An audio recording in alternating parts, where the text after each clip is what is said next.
y vamos a la palabra. ¿Qué les parece? Vamos a Marcos capítulo 9, versículos 30 al 37. Marcos 9, 30 al 37. El mensaje de hoy se titula La verdadera grandeza. ¿Cuál es la verdadera grandeza? Vamos a descubrirlo en palabras de Jesús. Voy a leer. Dice el versículo 30: Cuando se fueron de allí, ¿de dónde? Pues habían bajado del monte de la transfiguración, estaban en el valle después de haber hecho un milagro de liberación y de sanidad Jesús, y salieron de allí y atravesaron Galilea. Es decir, en ese momento Jesús y sus discípulos dejaron la región que habían estado visitando, que era una región principalmente de gente que no era judía y que había estado retirado de la zona donde él se había estado moviendo, y decidió regresar y atravesar todo Galilea. Dice, pero Jesús no quería que nadie lo supiera. Sabemos que donde él iba, las multitudes lo seguían. Entonces en esta ocasión, de la manera más discreta, ellos atravesaron toda una región y regresaron. Dice, porque quería dedicarse a la enseñanza a sus discípulos. Y les decía, ¿qué quería enseñarles? Estas palabras: el Hijo del Hombre será entregado a los poderes de este mundo y lo matarán, pero después de muerto, al tercer día resucitará. Ellos no entendieron lo que Jesús quiso decir con esto, pero tuvieron miedo de preguntárselo. Llegaron a Cafarnaúm, y cuando ya estaban en la casa, recuerden que Cafarnaúm fue el centro donde Jesús estuvo desarrollando su ministerio público, era como el centro, el lugar de su base, que era la casa de Pedro. Entonces regresaron a ese lugar, y cuando ya estaban en la casa, Jesús les preguntó: ¿qué tanto discutían ustedes en el camino? Ellos se quedaron callados, porque en el camino habían estado discutiendo quién de ellos era el más importante. Jesús se sentó, llamó a los 12 y les dijo: si alguno quiere ser el primero, deberá ser el último de todos y el servidor de todos. Luego puso a un niño en medio de ellos, y tomándolo en sus brazos les dijo: el que recibe en mi nombre a un niño como este, me recibe a mí, y el que me recibe a mí, no me recibe a mí, sino al que me envió. Así termina esta porción del Evangelio de Marcos, con dos principios importantes que tienen que ver con las actitudes del reino. El reino de Dios es el reino de la luz, es un reino espiritual, es un reino eterno que no se puede ver a simple vista, que para conocerlo, descubrirlo y para vivirlo necesitamos de la fe. Y la fe no es algo que podamos adquirir, no hablamos de la confianza humana, hablamos de algo sobrenatural, un don que solamente Dios puede dar. Así que en un acto de gracia, Dios nos ayuda a descubrir el reino espiritual y a vivir en medio de él. Esto es muy importante porque estamos en medio de dos realidades. Los hijos de Dios vivimos en dos realidades: una realidad material, perecedera, que es la vida que hoy disfrutamos, pero una realidad espiritual, que es la de su reino. Y podemos, como hijos de Dios, disfrutar de lo que hoy existe, de la realidad que tenemos, pero también ya empezar a disfrutar las bendiciones, las riquezas del reino espiritual. Quien no tiene acceso al reino espiritual, pues solamente vive limitado a este reino material que es perecedero y que en un momento se termina. En medio de este contexto, Jesús está enseñando a los discípulos, y en esta porción del mensaje nos presenta por segunda vez la anunciación de su muerte, de su sacrificio y de su resurrección. Les está enseñando a los discípulos.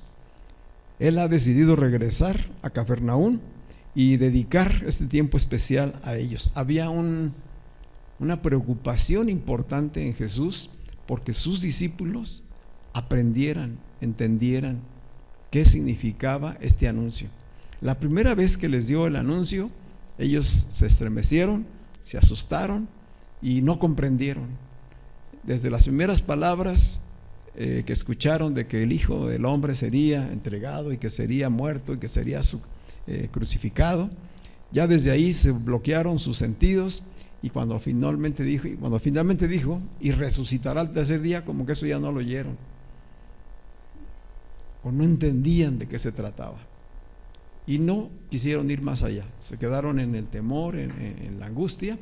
Y después de esto Jesús separa a 3 de ellos nada más y se los lleva al monte de la transfiguración. Y ustedes recuerdan la revelación que tuvieron ahí, la manifestación de la gloria de Dios. Regresan y los otros 9 están metidos en el combate de la realidad concreta en la que estamos nosotros. Es decir, vemos a los 2 reinos operando: el reino espiritual que se manifiesta, que tiene un propósito eterno, y el otro rey, el reino natural, en el que se batalla, en el que hay las tinieblas, en el que hay sufrimiento, en el que hay dolor, en el que hay conflictos, envidias, contiendas, etc. Ahí está. Por eso Jesús estaba muy interesado en que sus discípulos pudieran entender, comprender de qué se trataba, qué tipo de Mesías realmente era él. Y seguramente este tiempo del recorrido desde el valle al pie del monte de la transfiguración hasta Cafarnaúm, pues debieron ser algunos días de camino, no fue un solo día, de tal manera que este anuncio, este segundo anuncio de su muerte y de su resurrección, pues no fue así tan concreto como lo dice aquí Marcos. Podemos dar o suponer nosotros que vino platicando con ellos, que les estuvo explicando, porque dice la Escritura, dice, y les habló claramente. Es decir, lo que era un misterio se los vino revelando, se los vino dando a conocer para que ellos pudieran comprender. Dice el pasaje que al estar ya ellos escuchándolo, hay una reacción contraria a lo que pudiéramos esperar.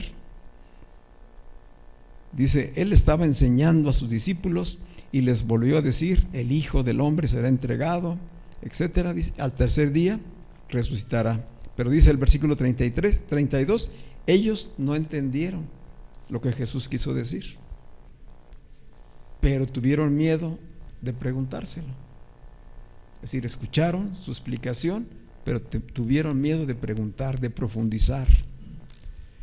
Y ese miedo habla de pues una resistencia interior. En realidad no querían saber.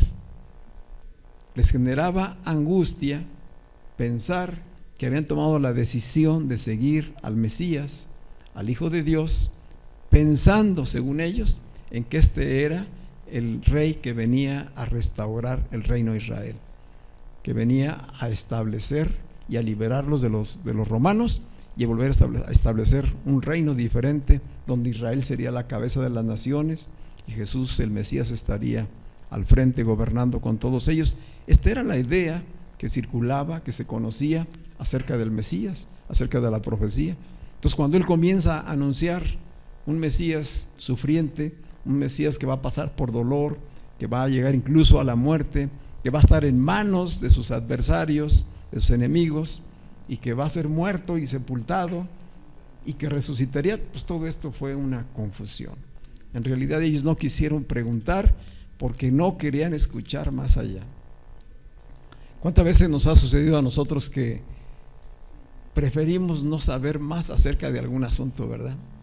Por ejemplo, cuando te dice el médico, te empieza a dar una noticia que no te agrada mucho, desde el principio que empieza a decir las primeras palabras, ya se bloqueó el oído, ¿verdad?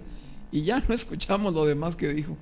Inmediatamente estamos hacia adentro, ¿no? Si tu mente se va totalmente hacia adentro, ya no quieres saber nada de afuera, empiezas a entrar en la parte de angustia, y entonces no sabes ni qué preguntar, y además ni quieres preguntar, porque como que el preguntar te va a generar mayor angustia, mayor temor. A lo mejor no te va a gustar aquello que te digan. Aún en el conocimiento de la palabra de Dios, a veces nos quedamos con dudas, escuchamos ciertas cosas, pero no las entendemos, pero también nos da cierto temor investigarlas. A lo mejor no es algo que queremos descubrir, a lo mejor son misterios o cosas que nos generan cierto temor o cierta angustia porque no están visibles, no pertenecen al reino real, material en el que nos movemos. Esta era la condición de los discípulos, así se encontraban ellos en esa situación. Y dice que simplemente, bueno, no se lo preguntaron, siguieron caminando, pero Jesús se dio cuenta que ellos en el camino venían discutiendo. Entre ellos venían haciéndose preguntas y reflexiones, interpretaciones, y discutían. Y pues Jesús obviamente que se dio cuenta cómo estaban sus corazones, cómo estaba su mente y qué era lo que venían discutiendo. Por eso la pregunta, cuando ya están en casa, entran a la casa, se establecen el dentro, y la primera pregunta de Jesús es: ¿qué tanto discutían ustedes en el camino? Y hubo silencio. Nadie quiso decir nada al respecto. Dice, ellos se quedaron callados porque en el camino habían estado discutiendo quién de ellos era el más importante. ¿Qué les parece?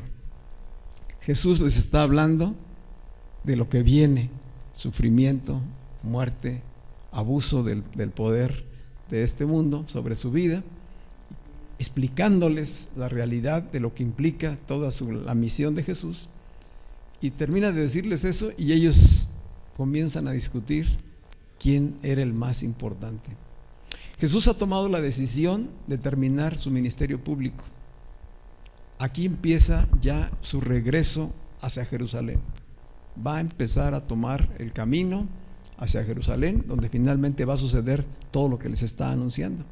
Estamos en el centro mismo de lo que sería el mensaje del Evangelio.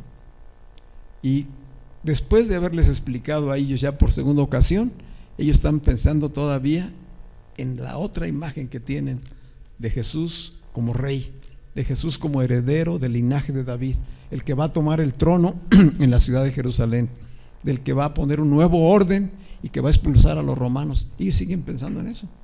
Y claro que si son amigos del rey, el que va a estar en primer lugar, pues alguien quiere ocupar puestos junto a él, ¿verdad? ¿De qué estamos hablando? De pensamientos humanos. Ya había sucedido con Pedro. Cuando anunció por primera vez, ¿cuál fue la reacción de Pedro? No, maestro, tú no debes exponerte a eso. Y Jesús le dijo: Pedro, tú no piensas en las cosas de Dios, piensas de manera humana. Y aquí se volvió a repetir la situación. Ellos seguían pensando de manera humana, estaban en la realidad inmediata y estaban pensando ya en poder ocupar un lugar a su derecha y otro a su izquierda, y entonces había que decidir quién de los dos se iba a ocupar esos lugares, quién había hecho más méritos para estar en eso. Estaba fuera de la realidad que Jesús les estaba mostrando. Y esto nos lleva a una reflexión, y es que nos cuesta trabajo entender y aceptar el sufrimiento. Nadie quiere pasar por el dolor, nadie quiere pasar por el sufrimiento, nadie quiere quedar a un lado de los beneficios que se pueden obtener en esta realidad humana. Este pasaje que leía Víctor hace ratito, del pasaje de Job cae en la situación de desgracia, está padeciendo, ha perdido a sus hijos, está perdiendo bienes, está enfermo él. ¿Y qué dice la mujer? Ya maldice a Dios y muérete. Qué palabras tan tremendas, ¿verdad? Ya maldice a Dios y muérete. ¿Cómo quieres permanecer fiel a Dios, íntegro, que eso quiere decir, en tu adoración, en tu devoción a Dios? Mejor ya muérete. Maldice a Dios y muérete. Y Job le dice: has hablado como una mujer falta de sabiduría, en total insensatez. Quieres recibir todo lo bueno de Dios, pero no quieres recibir la parte del sufrimiento. Porque esta realidad de la vida que vivimos, de la vida natural, es injusta. Este es un principio. La vida natural, material, perecedera, es injusta. No vamos a encontrar situaciones justas. ¿Cuántas veces has dicho, ay, esto no es justo? ¿Sí lo has dicho? ¿Ha habido situaciones que te han parecido injustas? Pues es cierto, esta vida es injusta. Esta vida es injusta. Tenemos que aprender a vivir como hijos de Dios en medio de una realidad injusta. Lo que Jesucristo vino a enseñarnos es que es posible, en medio de una realidad injusta, en medio de una vida que es perecedera, que es material, puedes vivir en alta calidad de vida, puedes vivir en plenitud, puedes aprender a superar el sufrimiento. Y esta es una realidad tremenda, porque sucede de continuo en las familias. Ahora, en días pasados tuvimos la oportunidad de atender a un amigo creyente que estuvo un tiempo trabajando en el grupo familiar con nosotros, y que él y su familia se convirtieron a Cristo a raíz de un problema fuerte en la familia. Una de sus hijas estaba inclinada hacia las drogas, una adolescente, y estaba sufriendo mucho la familia a causa de ella, y no tenían la manera de cómo resolver el asunto, y buscaron de Dios, y así llegaron a Cristo, buscando ayuda en Dios para que su hija fuera liberada, sanada de esa situación. Este varón, su papá, ha sido un hombre dedicado totalmente a su trabajo, un hombre proveedor, como a lo mejor muchos de nosotros hemos tenido la experiencia. Es decir, la prioridad de la vida, de la familia, ser proveedor de la familia. Y la hija menor, pues fue, ahora sí como dicen, la chiqueada de la familia, ¿verdad? Y se le dio todo. Hay un pensamiento en los padres, cuando hemos pasado por experiencias de vida no gratas desde la infancia, pues cuando ya somos padres y tenemos hijos, queremos evitarles a los hijos el sufrimiento. Esa es la primera frase, ¿verdad? Yo no quiero que mis hijos pasen por lo que yo pasé. Y es algo legítimo. ¿Por qué? Pues porque si ya pasamos el dolor y el sufrimiento, quisiéramos evitárselos a ellos. Pero no nos damos cuenta que eso fue una escuela para nosotros. Que cada vez que tú pasas por situaciones complicadas, difíciles, por sufrimiento, estás en una escuela. Estás aprendiendo, estás creciendo, estás madurando. Y que no estarías en la situación donde estás, de poder ayudar a otros, de poder proveer, de poder proteger a tu familia, si no hubieras tenido ese crecimiento y esa experiencia. ¿Sí me explico? Y entonces queremos evitárselos a ellos. Queremos evitarles el sufrir, cuando en realidad le estás entonces evitando crecer. Y entonces muchos padres caen en el error de proveerles de todo, ¿verdad? Materialmente hablando, ¿verdad? Que no les falte nada, que no pasen por situaciones de escasez, de complicarles la vida, pero no pueden estar ellos, porque ellos se la pasan trabajando, ellos están demasiado ocupados. Y entonces los hijos crecen teniendo muchas comodidades, muchos beneficios, y los canalizan a lo menos adecuado, porque así es la naturaleza humana. Pues si lo tengo todo y puedo disfrutar y gozarme de todo sin que me cueste nada, pues hacerlo, ¿verdad? Y entonces este mundo de tinieblas absorbe a ese tipo de personas, y tenemos miles o millones de casos de personas que pasan por eso. Y después los padres sufren porque estos hijos están en situación de crisis, de falta de madurez, de falta de entendimiento. Pues les comento este testimonio porque él me habló muy afligido, porque su hija empezó a hacer declaraciones como esta que hizo la mujer de Job. Él tiene 4 años padeciendo de una enfermedad, un tumor en la cabeza, que ya la decisión ya fue no intervenirlo, porque corría el riesgo de morir en la cirugía o de quedar parapléjico. Entonces ha estado con medicamentos y con atenciones ya durante 4 años y ha salido adelante. Dios ha sido bueno con él, pero le dan vértigo, se desmaya y pierde el conocimiento. Es decir, necesita depender de alguien. Y hoy que él es un hombre jubilado, que ya es un hombre mayor, que ya no está en esas capacidades en las que él estaba antes y que depende totalmente de las personas, pues las cosas cambian, ¿verdad? Y entonces la familia comienza a sufrir porque aquel varón que fue el proveedor, que fue el hombre fuerte, el que llevó todo, pues ahora está necesitado de ser atendido. Y bueno, a lo mejor una semana o dos, pues sí, hay quien puede soportar, ¿verdad? Ayuda al enfermo. Pero 1 año, 2 años, 3 años, entonces ya la hija que se recuperó, gracias a Dios, salió de las drogas, ¿verdad? Salió adelante, y ahora ella y su mamá se hacen cargo de él, pero ellos ya están desesperados. Entonces ella dicen: Señor, ya llévatelo. La cosa es que se lo dicen a él, ¿verdad? Sí, pero a lo que voy es que es una realidad.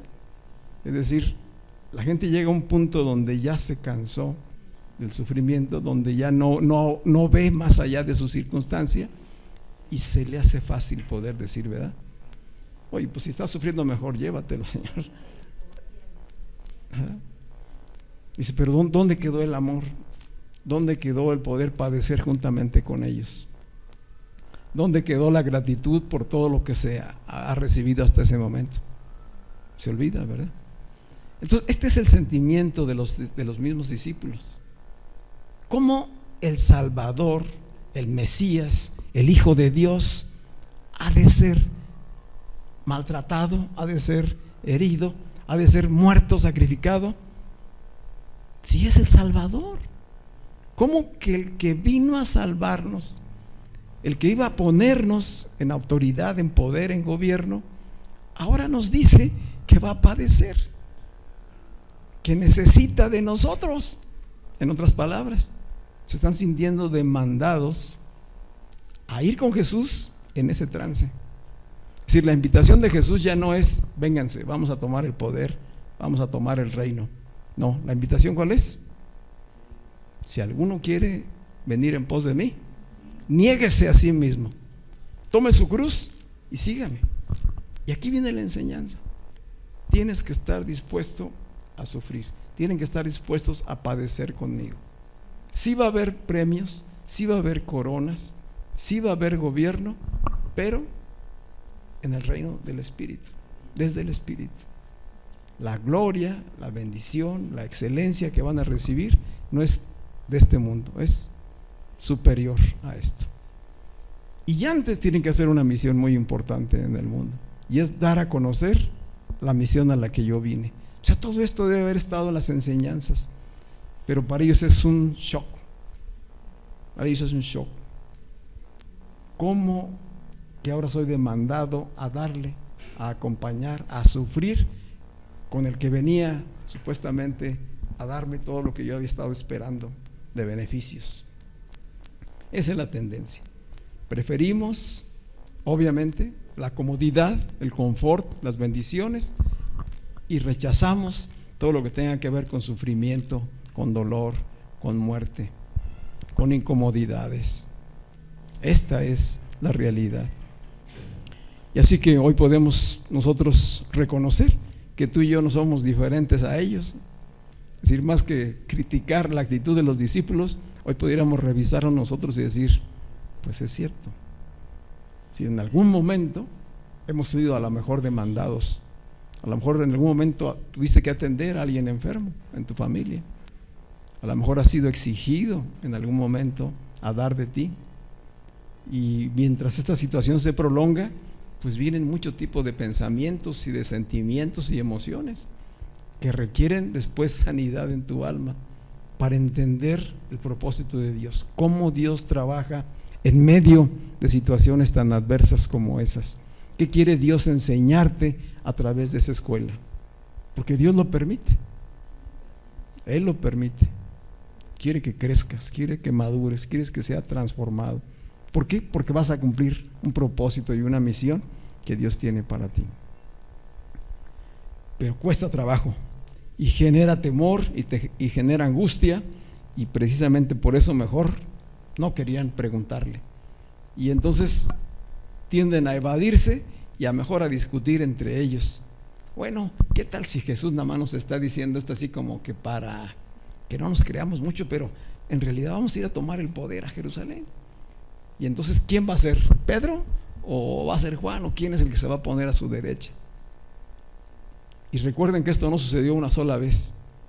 vamos a ver cómo más adelante esto se sigue repitiendo, que a pesar de lo que Jesús enseñaba, de la realidad que estaban viviendo, ellos seguían pensando en que algún momento podían tomar poder y autoridad, porque ese es el deseo del hombre en lo natural, tener lugares de poder, de autoridad, de fama. Y hoy sabemos que pues ni el más famoso, ni el más importante, ni el más rico, ni el más fuerte, ni el más joven está exento de pasar por situaciones adversas en esta vida, ¿verdad? Se muere Vicente Fernández, se muere ¿quién es esta otra señora? Carmen. Son sí muy famosos, pero hay un momento en que aquello se termina, ¿verdad? Y entonces dice, ¿dónde quedó todo aquello? Y los más ricos y los más fuertes, y sucede. Y aún en los jóvenes sucede. Es decir, Dios tiene el control absoluto y Él es el que decide cuándo, cómo y a qué horas y cómo trabaja con cada uno. Así que si estamos vivos y estamos con condiciones físicas saludables, o por lo menos regulares, podemos decir, gracias Señor, ¿verdad? Y ayúdanos. Es decir, ¿cuál es la petición del Hijo de Dios? Pues fortaléceme en el Espíritu para vivir estas circunstancias que no me son agradables, pero que son una escuela para mi vida y que tienen un propósito que cumplir en el plan de Dios. ¿Se puede? Yo sé que es un mensaje no muy popular, pero es una realidad a la que el Señor nos llama. Hoy sabemos que todo lo que hizo Jesús fue por amor, fue un acto de amor y lo hizo en obediencia a su Padre, tal como lo escribió el apóstol Pablo en 1 Corintios 13, versículos 4 al 7, solamente voy a tomar, y dice ahí, porque el amor es compasivo, el amor es misericordioso, no tiene envidia, no se envanece, no busca lo suyo, no guarda rencor, todo lo sufre y todo lo cree. Eso es el amor, todo lo espera y todo lo soporta. Es decir, si Dios es amor, Cristo, la esencia misma del amor, Jesús lo vivió, lo experimentó, lo enseñó, lo mostró. ¿Qué es lo que significa? Y nos dice, si de veras conocen el amor, entonces hay que pasar por este proceso. ¿Cuál es la principal dificultad? Que en cuando comenzamos a rechazar el sufrimiento, más sufrimiento nos genera. El dolor es inevitable en nuestra vida porque estamos vivos, entonces va a haber muchas cosas que nos van a causar dolor físico o dolor en el alma, eso es inevitable, pero la manera que reaccionamos ante eso es lo que va a medir la cantidad y calidad del sufrimiento. Mientras más lo rechazamos, mientras más no aceptamos, más se prolonga. ¿Sí me explico? Sí, y en la medida que tú le vas poniendo angustia, pensamientos de temor, de preocupación, más grande se hace. Entonces llegamos a la conclusión de que el sufrimiento sí tiene que ver mucho con nuestra actitud. El dolor no lo puedes evitar, puedes buscar curarte o de alguna manera resolver la parte que está dolida, pero el sufrimiento has de aprender a gobernarlo, has de aprender a tener dominio de él para evitar que eso te lleve a una mayor crisis. A la resistencia, mayor sufrimiento. A la aceptación, mayor capacidad de resiliencia, de salir adelante en medio de ello, porque lo aceptas y en cuanto lo aceptas ya tienes la capacidad de poder hacer algo por aquella situación. Mejor ocuparte que preocuparte, ¿verdad? Si me ocupo en aquella situación, en lo que me corresponde, y dejo de preocuparme. Por eso decía Pablo, todas sus preocupaciones tráiganlas delante del Señor, oren a Él y Él les dará paz para que puedan soportar.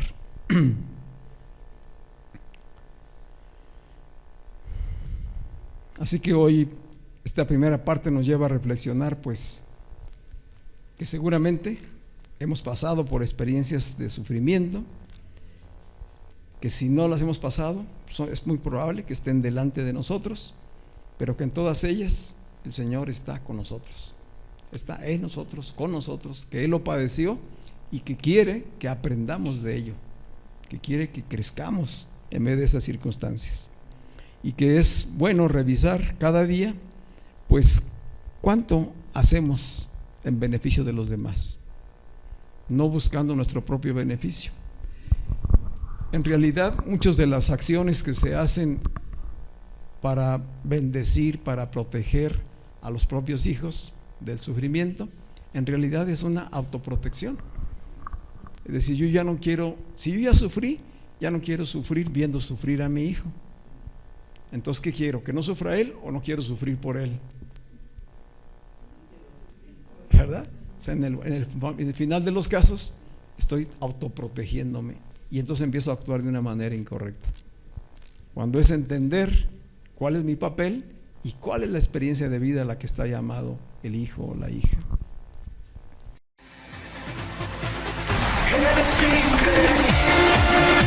Hey,